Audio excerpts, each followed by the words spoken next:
Our goal is not to occupy Gaza. Our goal is to free Gaza, free it from Hamas terrorists.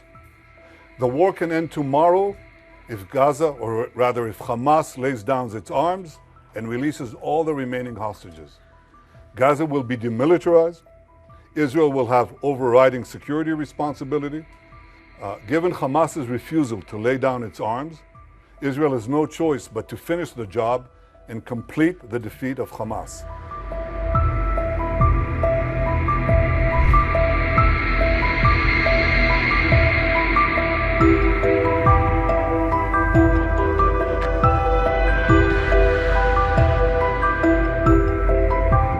I'm glad you came here because I'd like to take the opportunity to puncture the lies and tell the truth.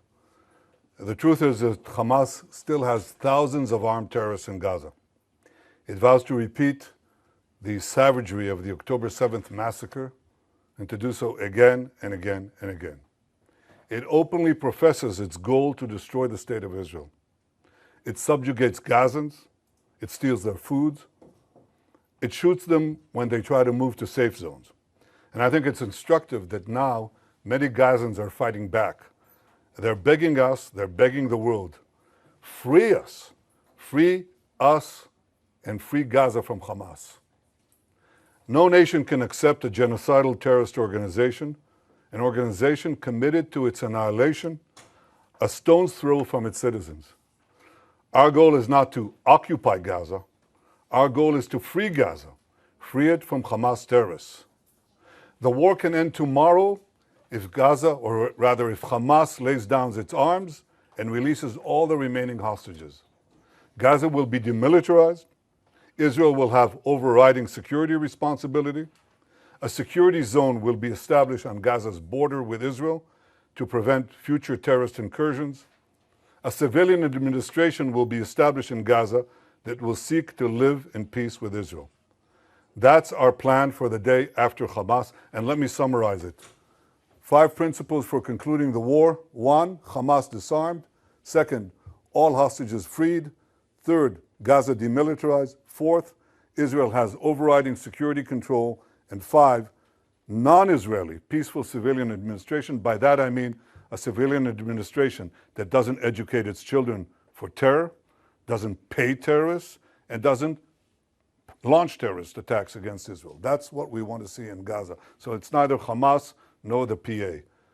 That's our plan. Given Hamas's refusal to lay down its arms, Israel has no choice but to finish the job and complete the defeat of Hamas. Now, we've done a great deal. We have about 70 to 75% of Gaza under Israeli control, military control. But we have 2 remaining strongholds, okay? These are Gaza City and the central camps in the Muasi. That's roughly, it's schematically presented here, but it's fairly accurate. Last Thursday, Israel's Security Cabinet, instructed the IDF to dismantle the 2 remaining Hamas strongholds in Gaza City and the central camps. Contrary to false claims, this is the best way to end the war and the best way to end it speedily. We will do so by first enabling the civilian population to safely leave the combat areas to designated safe zones. In these safe zones, they'll be given ample food, water, and medical care, as we've done before. And again, contrary to false claims, our policy throughout the war has been to prevent a humanitarian crisis, while Hamas's policy has been to create it. Since the beginning of the war, Israel has let in close to 2 million tons of aid. I know of no other army that has enabled such aid to go to the civilian population in enemy territory. Now, if we had a starvation policy, no one in Gaza would have survived after 2 years of war. But our policy has been the exact opposite. We let in, as I said, almost 2 million tons of aid and sent millions of text messages, millions of phone calls to Gazans to get out of harm's way.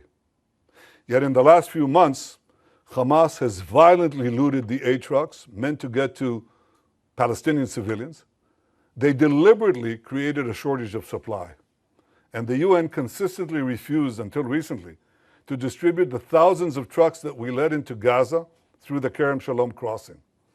So there are problems. We've had tons of uncollected food rotting on the Gazan side of the border because the UN was and still is unwilling to deliver all of it. Here are the tons and tons and tons of humanitarian aid that Israel let in to the Gazan side of the Kerem Shalom crossing, just sitting there because it's not distributed. So now we're going to go around this obstacle.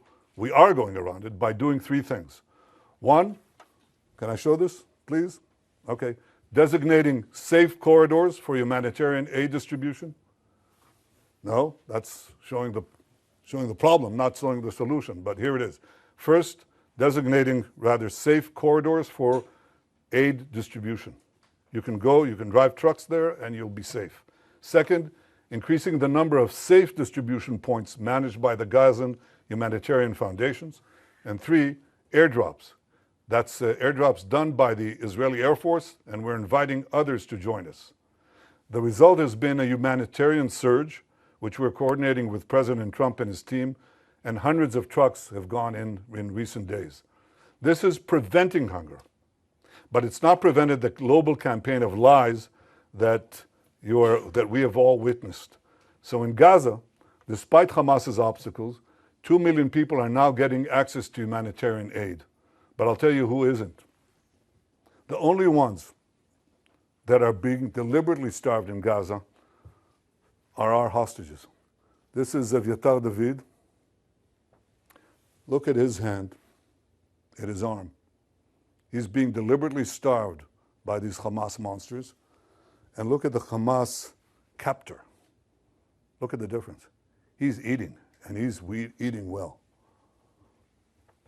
The purpose of this news conference is to puncture the lies and spread the truth, but that distortion has been propelled around the earth, almost the way that the Jewish people were maligned in the Middle Ages. Every massacre of the Jewish people was preceded by massive vilification. We were said to be spreading vermin to Christian societies. We were said to be poisoning the wells. We were said to slaughter Christian children for their blood. And as these lies spread around the globe, they were followed by horrific massacres, pogroms, displacements, finally culminating in the worst massacre of them all, the Holocaust. Today, the Jewish state is being maligned in a similar way.